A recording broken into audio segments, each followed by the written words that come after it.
Hey everyone, have you ever had a chat online where you thought, wow, this is going down an interesting path? It might be worth sharing. Well, that's exactly what happened to me. I thought I'll dig into this further, but I want to let you know that this episode isn't really about health, even though it is. It's about critical thinking and being able to sort of think a little bit further and challenge the experts and see, you might be right, you might be wrong, but see where it goes down.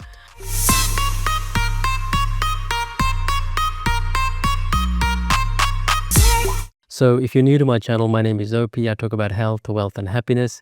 So let me show you where this all started. So here, this is where it started. Basically, James said, hey, one of the healthiest meals you can eat. Do you agree? You know, eggs and meat. I basically said, look, I learned from Jason Hartman compared to what? Compared to oatmeal, green smoothies, vegetables? No, right? It's all a comparison here. Then Sean chimes in and said, hey, check out Sean Baker and Anthony Chafee, which are all, both great guys, but just from a health perspective, I don't agree with them.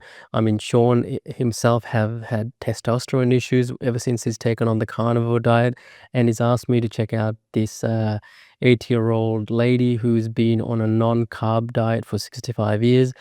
I turned around and said, hey, like, that's all great, but this is the sample size of one. We cannot make life health decisions based on anecdotes. Basically, I can give him dozens of different anecdotes as well, but it means nothing. You need a proper study where there's thousands of individuals are studied, not individuals. I go on to say that, from a cardiologist perspective, if your LDL cholesterol is either below or higher than a certain range, it's not good. So the argument that I always get from carnivores is you need cholesterol. It's basically good for brain health. I agree with that. So it needs to be above a certain amount, but that's not being addressed. Is if you're eating any sort of calories at all, if you've got a standard diet that you're getting enough calories, you're gonna hit that, the minimum threshold. What they don't address is if once it gets to a certain, the top end, it becomes dangerous to the point that it increases your chance of heart disease. And that's what this particular cardiologist that I consulted came back to me and said as well. She basically said, the risk goes up 10 to 20% developing cardiovascular disease over the next 5 to 10 years. So, and we basically kept going, right? So, and then Sean loops in a few other members, and then Professor Noakes, I think that's how we pronounce it. And he's, seems to be a lovely guy. And he's, come at me very professionally. So I'm trying to keep it professionally as well, as much as I can. And just for the record, this is not my forte at all. I'm an IT guy. I studied economics. I studied IT. Economics I did for fun. This whole sciencey thing, health stuff, is new to me. I'm just a layperson. I've been only studying this for my own personal benefit to ensure that I've got high energy, good health for the last 8, 9, 10 years. I mean, just as an example, I'll tell you what the time is. The time is 1 o'clock in the morning. I've been up since 5 a.m. I've gone to work. I've done a 2-hour podcast meeting. I've seen a client as well. I've driven about 4 hours today all around Melbourne. So, and I'm going to be up again at 6 o'clock. So by the time I finish all of this stuff, have a shower, it's going to be another hour. So I'm surviving on 4 hours of sleep at the moment, and I'm not condoning this at all. So this is just a small period of my life where it's a little bit busy than normal, but I'm surviving on 1 cup of coffee. That's it. And most of the time it's decaf, but today I ended up getting, regular coffee. But how am I, making this happen? Because I eat clean. I make sure I get my fruits and veggies in, lots of them, and my blood tests are always perfect. Ta-da! So let me keep going. Professor Noakes said, what did he say? Cholesterol, low risk factor. So this is where he brought in the high blood sugar, right? And what did I say? So I basically said, hey, look, he's talking about insulin here. I said, look, that's all great. I don't know why this low carb stuff is coming on, because we as a civilization throughout history, like the Asians have been eating rice for a long, long time. Central and South American civilizations have been eating corn, maize. Middle Eastern people have been eating wheat and barley. Europeans have been eating potatoes, and Africans have been eating millets. So these are all carbs, starches. So the who I learned this topic from is a guy called Dr. John McDougall. He wrote a great book called The Starch Diet, and he basically says, look, have you ever seen a fat Chinese person? I'm talking about 50 years ago. Just doesn't happen no matter how much rice they eat. They don't have these artificial insulin spikes and they don't get fat because they're eating collectively.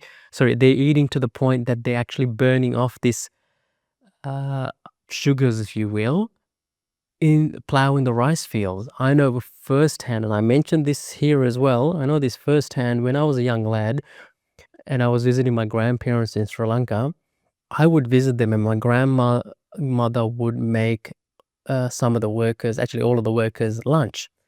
I go to see their lunch plates. I'm not exaggerating that they've got a plate and the rice was up there, right? It's a massive amount of rice.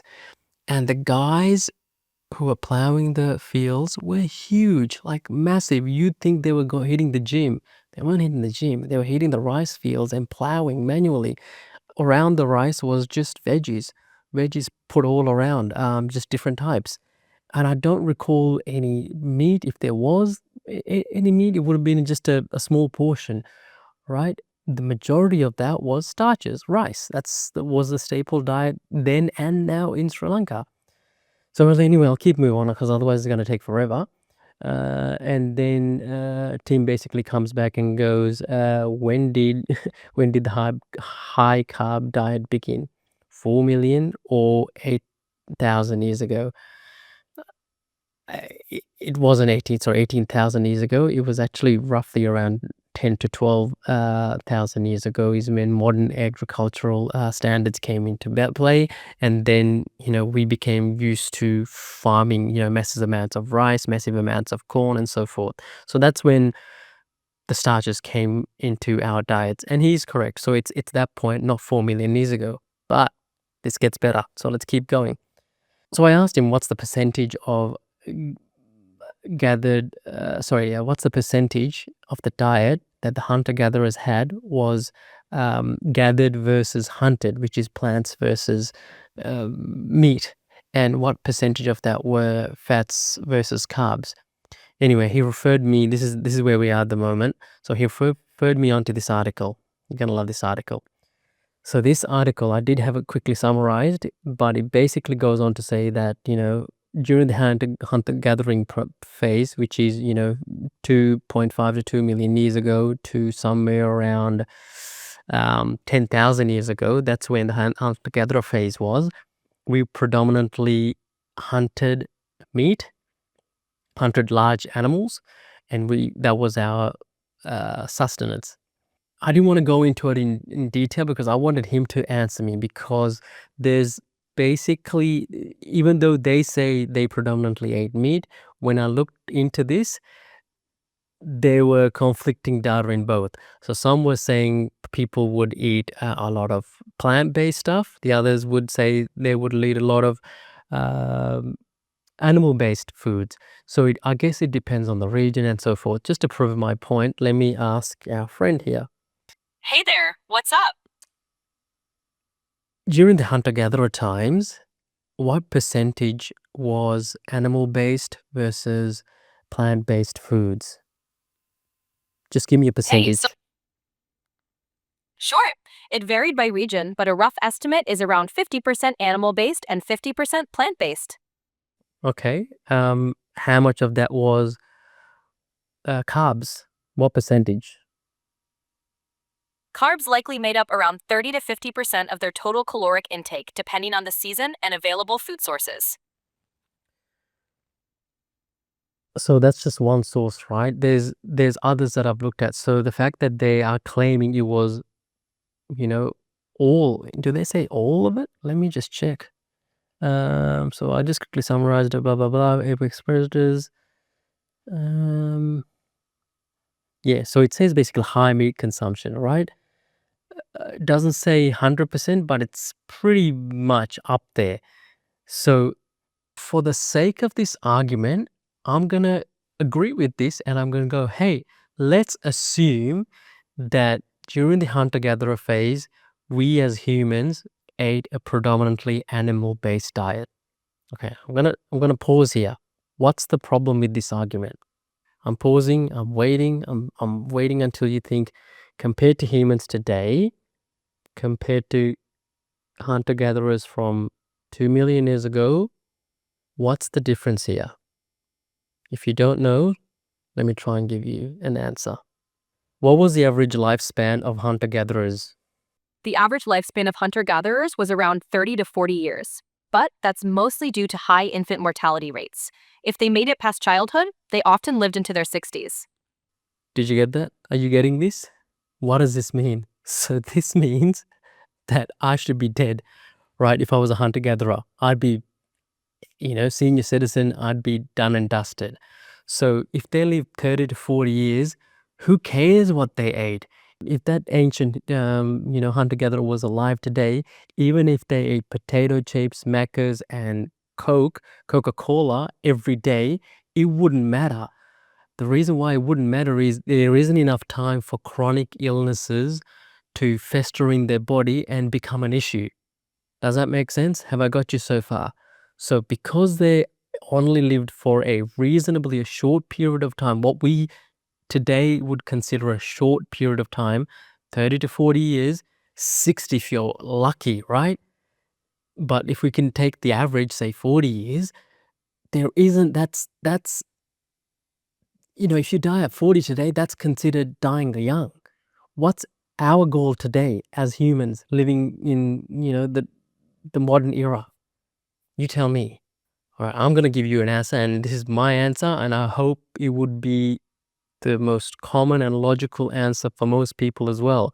It would be to live to 100 years old without any chronic diseases, with a full functioning brain and all of the organs intact. That's it. That's it. That's the goal. Without, with as minimal pharmaceutical and medical interventions as possible. So back in the days of the hunter-gatherers, what would happen? They would most likely die from acute conditions, right? Maybe they would get eaten by a saber-toothed tiger. Maybe they would get an infection on their foot. There's no antibiotics. Boom, within a week they're dead, or a couple of weeks. They might fall off a ledge or something like that. The reasons of dying from an acute condition, something that comes on quite quickly and then escalating, again quickly and then passing away, was happened a lot more when you're a hunter-gatherer. But what's happened in the last 100 to 200 years, we've, as a society, as a civilization, as humans, have gotten really, really good at treating acute illnesses. For example, if you get a cut and it gets infected, you take antibiotics, and most of the time, like a large portion of the time, you're going to be okay, right? If you get your arm cut off, you're still going to be okay. You're going to be able to survive. You're going to be able to function. That didn't happen when you're a hunter-gatherer. So this is the issue that that's flawed here. So it doesn't matter what they ate back then.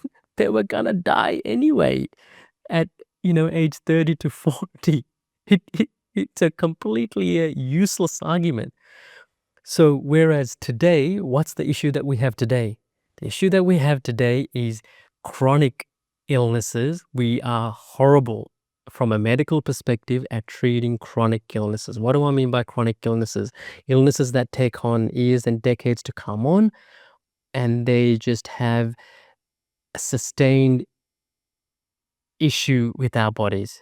I'm not a doctor or a scientist, so this is my layman's terms, right? So such as high blood pressure, diabetes, heart disease, lung disease, you name it, all these chronic diseases take years to get on.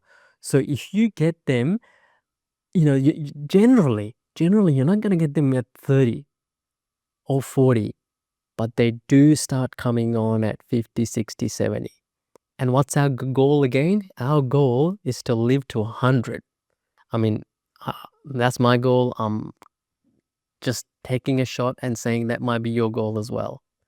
So, in summarizing this argument, it doesn't make sense. It honestly does not make sense to me what they ate back then. Even if they ate plants or all um, meat-based products, because they ended up dying anyway. And that shouldn't be a foundation that we should be using, or a basis or a reference that we should be using to shape our lives today. I hope this made sense to you. Again, I'm not a scientist or a doctor or a professor, so I appreciate the discussions that I'm having with Dr. Tim Noakes. If I've messed up somewhere, let me know where I've messed up. I'm happy to learn. Again, I find it so interesting that the high cholesterol figure keeps getting dismissed. And don't get me wrong, we know that all so-called experts during the pandemic were wrong. They were wrong about so many things. They were wrong about the vaccines. They were wrong about the suicide rates. The politicians were wrong about the debt. I could keep going. Like the masks, a lot of experts were wrong during this time. So I'm saying try to think critically here and let me know if I've messed up. I don't think I have, but sorry, I remember now. Going back to the high cholesterol bit, there seems to be an overwhelming consensus, and I hate to use the overwhelming consensus because they've been wrong in the past. That's where I was going with this. But when you have high cholesterol, it does lead to other issues such as heart disease. Anyway, thank you so much for listening. I'll see you in the next video. Have a good one. Bye.